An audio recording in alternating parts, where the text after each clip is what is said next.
In this episode, we are going to go through and refresh Subframe, ready for it going back on. We have new inner ball joints, we have front wishbone bushes, we've got anti-roll bar bushes, steering rack bushes, and lastly, track rod end to replace the one that I had to drill off. So let's get started. The first bit I'm going to tackle is this lower wishbone. That's just undoing these two bolts that also hold the anti-roll bar on. It's undoing these two bolts which hold the inner ball joint on, and then the whole lot can come off. And whilst the wishbone's off, we can get this replaced with a poly bush. I have cracked these off. These are an 18mm head, and these are then 16mm, which I'm hoping the air gun will be able to get removed. So you can see undone. Get the air gun on there. Maybe not. Looks like they're going to need a strong arm on them as first. Whew. Okay, so we have more progress. You can see I've got my finest bush press, and it is pressing out this bush. We have the inner ball joint off, ready to be replaced. Wishbones stripped down, ready to be sorted. The anti-roll bar bush is perished. I was actually quite surprised. I was worried about undoing the anti-roll bar and getting it all lined up, but I needn't have worried because there's the locating tab on the actual arb for these bushes, so that's a useful tidbit of information. So we'll clean all this up before putting the PowerFlex bush on.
There is actually something quite satisfying about those clicks. Now, I did record this last night, but somehow managed to lose all the audio. As you can see, I've got the PowerFlex bush fully installed. How I did that was undoing this little nut which allowed the heat shield to come off, undo the two main nuts for the bracket, or bolts for the bracket, which are an E12,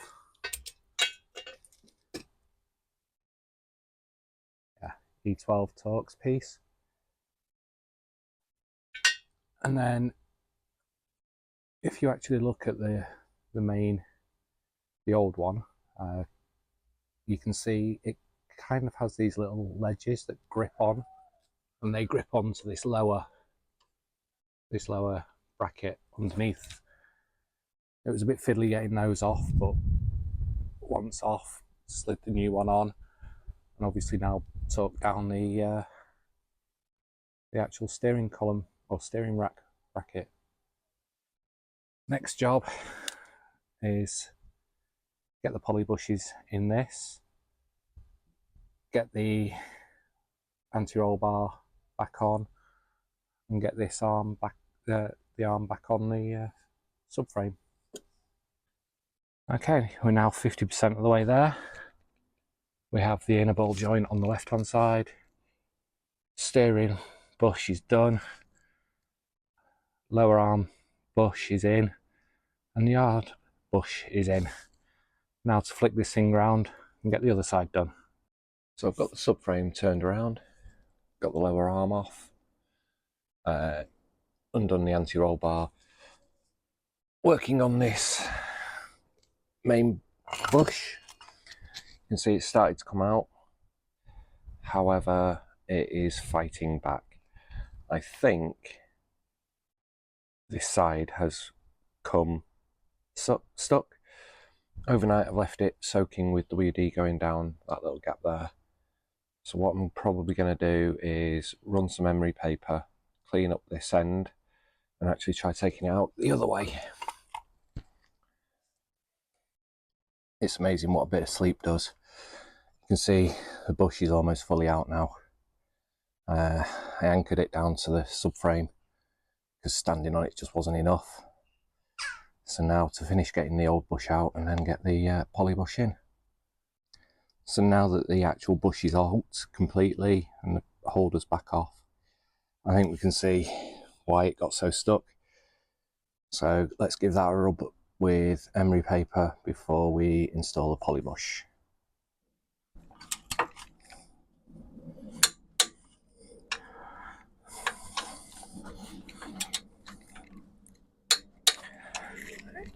Nearly there.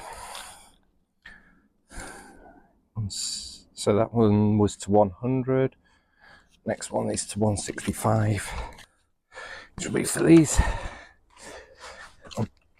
Of course, you need to switch. That's why I've got this one here.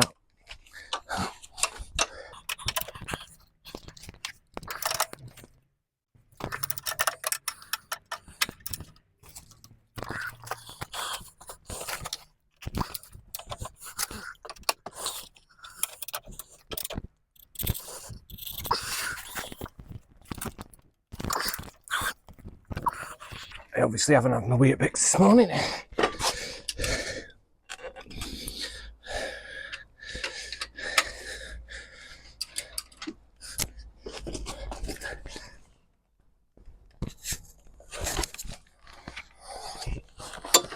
There we go.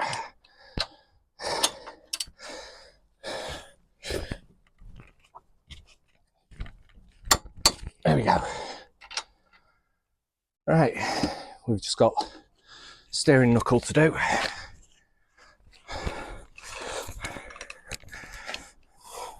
Or track rod end even.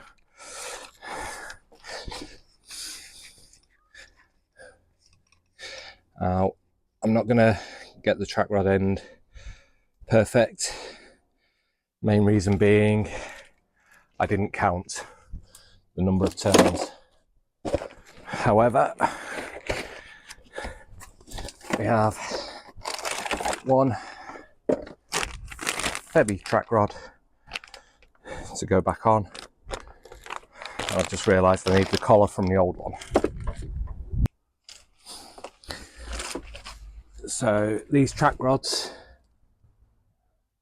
come with these little collars that are tapered at one side, or they don't come with them, the replacements, but they're held on, and then what happens is the collar will slide over.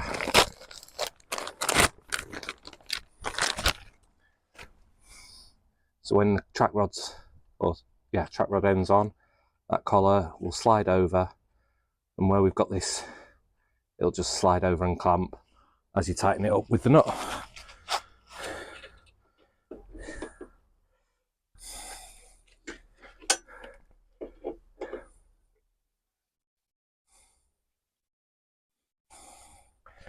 So I will be getting this tracked when it goes for its MOT, purely because of the fact that I've had I've replaced this, and I couldn't count the number of turns as I was undoing it, mainly because it would go both the tie rod and the track rod end would turn at the same time, so I missed the number of turns that I needed. What I will try and do is just take a measurement from the other side. So I'll take a measurement from the other side, put that on, and go from there.